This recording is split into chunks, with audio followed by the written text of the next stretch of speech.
নমস্কার, নিউজ নাওয়ের পর্দায় আপনাদের সকলকে স্বাগত। আমি সুমি রয়েছে আপনাদের সাথে। চলে যাব বিস্তারিত খবরে। একদিকে ভারত বিদ্বেষ চললেও ভারতের ঋণই ভরসা, অনেকটা এরকমই পরিস্থিতি বাংলাদেশের অন্তর্বর্তীকালীন মোহাম্মদ ইউনূস সরকারের। ভারত ঋণ না দেওয়ায় থমকে গেছে বাংলাদেশের একাধিক রেল প্রকল্প। দিল্লি টাকা না পাঠানোয় পদ্মপাড়ে থমকে গেল একাধিক রেল প্রকল্প। এই ক্ষেত্রে প্রতিশ্রুতি দিয়েও ঋণ না দেওয়ার অভিযোগ ভারতের বিরুদ্ধে আনল বাংলাদেশ। ওপার বাংলার সংবাদ মাধ্যম প্রথম আলোর প্রতিবেদন অনুযায়ী ৬ বছর আগে বাংলাদেশ রেলের একাধিক প্রকল্পের জন্য ঋণ দেওয়ার প্রতিশ্রুতি দিয়েছিল নয়াদিল্লি, কিন্তু আজ অবধি সেই টাকা পায়নি ঢাকা। এর ফলে থমকে গিয়েছে ওই প্রকল্পগুলোর কাজ।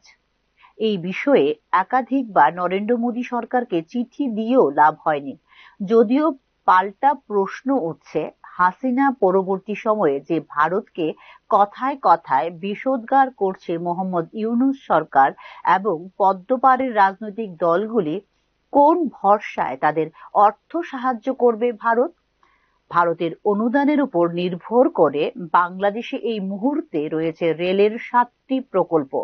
এর মধ্যে 2018 সালে হাসিনার শাসনকালে অনুমোদন মিলেছিল খুলনা দর্শনা যুগ্ম লাইন রেল প্রকল্প এবং সিরাজগঞ্জ বগুড়া মিশ্র গেজ লাইন প্রকল্পের। দুই প্রকল্পেই ভারত ঋণ দেওয়ার প্রতিশ্রুতি দিলেও টাকা আসেনি বলে অভিযোগ ইউনূস সরকারের। এছাড়াও ভারতের ঋণের টাকায় সম্পন্ন হয়েছে খুলনা মোকলা রেলপথ এবং আখাউড়া আগরতলা লাইনের কাজ।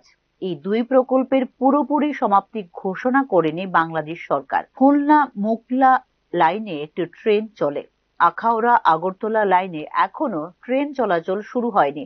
আরও একটি প্রকল্প দিনাজপুর কাউনিয়া লাইনের কাজ এখনো প্রাথমিক পর্যায়ে রয়েছে বলে জানিয়েছে ইউনূস সরকার। বাংলাদেশ রেলের আরো বড় অস্বস্তি তৈরি হয়েছে ঢাকা টঙ্গী লাইন নিয়ে, যার তৃতীয় ও চতুর্থ লাইনের কাজ এগিয়েছে 38%। এছাড়া কুলাউড়া শাহবাজপুর রেলপথ নির্মাণের কাজ এগিয়েছে 51%। নেপথ্যে পদ্মপাড়ের রাজনৈতিক পালাবদল। 2024 সালের 5ই আগস্ট বাংলাদেশে শেখ হাসিনা সরকারের পতন হয়। এরপর গোটা দেশে তৈরি হয় অস্থির পরিস্থিতি, আইন শৃঙ্খলার অবনতি হয় ভয়ঙ্কর ভাবে। তখনই রেল প্রকল্পের সঙ্গে যুক্ত ভারতীয় শ্রমিকেরা প্রাণ বাঁচাতে ফিরে আসেন দেশে। বাংলাদেশ রেলের বক্তব্য, ওই ভারতীয় শ্রমিকদের অধিকাংশই এখনো বাংলাদেশে যাননি, ফলে এই থমকে রয়েছে দুই প্রকল্পের কাজও। ঢাকা টঙ্গী এবং কুলাউড়া শাহবাজপুর প্রকল্পের ঋণের টাকা দেবে কিনা তা জানতে চেয়ে গত ডিসেম্বরে নয়াদিল্লিকে চিঠি দিয়েছিল বাংলাদেশ, যদিও কোনো উত্তর আসেনি এখনো পর্যন্ত। ঠিক এখানেই ঢাকার দ্বিচারিতা নিয়ে উঠছে প্রশ্ন। যে বাংলাদেশ নিয়মিত ভারত বিদ্বেষ ছড়ানো অভ্যেস করে ফেলেছে, সেখানে রেল প্রকল্পে অর্থ সাহায্য করবে কেন নয়াদিল্লি? এমনকি যেখানে প্রতিবেশী দেশ দখল করার হুঁশিয়ারি দেন বাংলাদেশের রাজনৈতিক নেতারা, সেখানে কোন ভরসায় ফিরবেন ভারতীয় ইঞ্জিনিয়ার ও শ্রমিকরা? প্রশ্ন উঠছে তা নিয়েই। Bureau report, news now. বিকশিত ভারতের জন্য আগামী 10 বছর, 5 বছর এবং 1 বছরে কি পরিকল্পনা নেওয়া হবে তার দায়িত্ব নিতে হবে রিজার্ভ ব্যাংক অফ ইন্ডিয়া এবং নাবার্ডকে। মঙ্গলবার আয়োজিত স্টেট ক্রেডিট সেমিনারে এরকমটাই জানিয়েছেন রাজ্যপাল ইন্দ্রসেনা রেড্ডি নাল্লু। সেমিনারে বক্তব্য রাখতে গিয়ে ত্রিপুরার মতো রাজ্যের নিজের রাজস্ব নিজের উন্নয়নে ব্যয় করার পরিকল্পনা নিতে হবে বলেও জানিয়েছেন রাজ্যপাল ইন্দ্রসেনা রেড্ডি নাল্লু। এক্ষেত্রে দুধ, সিমেন্ট ইত্যাদি বিষয়গুলোতে রাজ্যকে স্বাবলম্বী হতে বলেও এদিন জানিয়েছেন রাজ্যপাল ইন্দ্রসেনা রেড্ডি নাল্লু।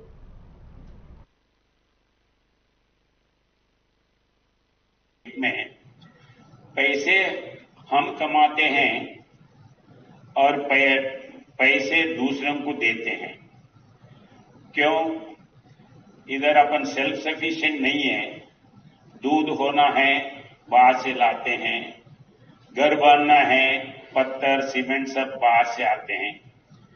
हमारा पैसे हम अगर इधर पैसे खर्च करें तो एम्प्लॉयमेंट बढ़ता था, मगर अपन ज्यादा से ज्यादा बाहर करते। तो सेल्फ सफिशिएंट अपन नहीं है, आत्मनिर्भर जो त्रिपुरा के वास्ते वैसे। अभी अब गिट्टे सर ने बोलने के बाद यही हुआ कि हमारा पैसे भी इधर जमा होते हैं और ये बाहर खर्च, ये बैंक वाले बाहर देते हैं, ऐसा मेरे समझ। কৈলা শহরের 17 মিয়ার হাওরের পতিত জমিতে কেন্দ্রীয় বাজেটে 100 কোটি টাকা ব্যয়ে উত্তর পূর্বাঞ্চলের সবচেয়ে বড় ইন্টিগ্রেটেড একুয়া পার্ক গড়ে তুলতে স্থানীয় জমির মালিকদের জমিদান করতে অসম্মতির পর 25 ফেব্রুয়ারি বীরচন্দ্রনগর গ্রাম পঞ্চায়েত অফিসে প্রশাসনিক বৈঠকে ও জমির মালিকদের সঙ্গে আলোচনার পর সমস্ত জল্পনার অবসান ঘটিয়ে কৃষকরা একুয়া পার্ক নির্মাণের জন্য জমিদান করতে সম্মতি প্রকাশ করেছেন।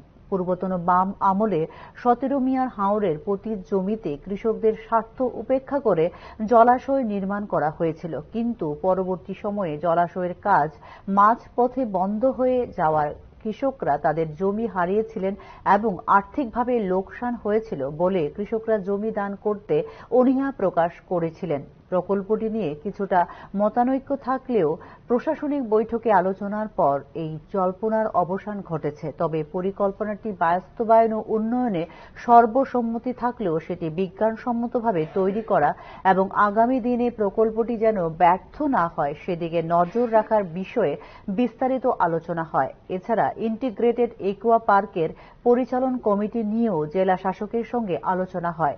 বিশেষজ্ঞদের পরামর্শ অনুযায়ী জলাশয় নির্মাণের কাজ শুরু করার বিষয় নিয়ে দুই মন্ত্রীর সাথে পুনরায় আলোচনা করা হবে বলে জানিয়েছেন ঊনকোটি জেলার বিশিষ্ট নেতৃত্ব ও আইনজীবী সন্দীপ দেবরায়। নিয়ে কিছু আমাদের ওনার মধ্যে একটু মতানৈক্য ছিল, তাদেরকে নিয়ে আবার ওনার সাথে কথা বলেছে, আবার একটা সিটিং হবে। উনি আর কিছু না, প্রজেক্টটা কিভাবে ডেভেলপমেন্ট হোক সেটার জন্য উনিও একমত, শুধু এটা সাইন্টিফিক্যালি ভাইবল কি করে হবে, আগামী দিন যেন একটা ইনভেস্টমেন্ট করার পর যেন প্রজেক্টটা যেন ফেলিউর না হয় সেটা নিয়ে ওনার আশঙ্কা ছিল। তো এবং আরেকটি পয়েন্ট উনি বলেছেন, যেটা ডিএম সাহেব আমাদের মধ্যে ছিলেন, নোট করেছেন, যেটা পরিচালনা কে করবেন আগামী দিনে। লাস্ট টাইম যেহেতু ফেলিউর হয়েছে ভাবে ওনার একটা শঙ্কা আছে সবার, তো এটা যদি কোনো যারা এক্সপার্টাইজ লোক এটাকে দেখানো বাইরে থেকে কিভাবে ওটা আগামী দিন ভালো হবে, আর পরিচালনা কমিটিটা কি হবে সেটা নিয়ে উনি একটা শঙ্কা ব্যক্ত করেছেন, সেটা যেন ভালো কারো হাতে যায়, আর না হলে আগামী দিন প্রজেক্ট করে লাভ হবে না যদি ভালো কেউ যদি সেটা পরিচালনা দায়িত্ব না থাকে। এগুলো নিয়ে আলোচনা করেছেন। আগামী দিন উনি মিনিস্টার সাহেবের সঙ্গে মিটিং করবেন, করে আগামী দিনে একটি সিদ্ধান্ত সবাই। সম্প্রীতির বার্তা দিয়ে রাজ্যে প্রথমবারের মতো শুরু হলো রিয়াং সম্প্রদায়ের লংদরাই পূজা ও মেলা। এই উপলক্ষে সোমবার বীরচন্দ্রমনু লংদরাই মন্দিরে রাজ্যভিত্তিক এই পূজার উদ্বোধন করেন জনজাতি কল্যাণ দপ্তরের মন্ত্রী বিকাশ দেববর্মা। ব্রুং সংগ্রংমা মতহ সামাজিক সংস্থার দখলকৃত লংদরাই মন্দিরের পাটরা প্রদানের পাশাপাশি ব্রু সংগ্রংমা পূজার ছুটি ঘোষণা নিয়ে রাজ্যের মুখ্যমন্ত্রীর সঙ্গে আলোচনা করা হবে বলে জানিয়েছেন মন্ত্রী বিকাশ দেববর্মা। শান্তি ও সম্প্রীতির মেলবন্ধনে আয়োজিত লংদরাই পূজা উপলক্ষে মেলা প্রাঙ্গণে রিয়াং সম্প্রদায়ের লোকজনদের মধ্যে ব্যাপক উৎসাহ লক্ষ্য করা গেছে। এখনকার মতো সংবাদ এই পর্যন্তই। পরবর্তী সংবাদ দেখতে চোখ রাখুন নিউজ নয়ের পর্দায়। নমস্কার।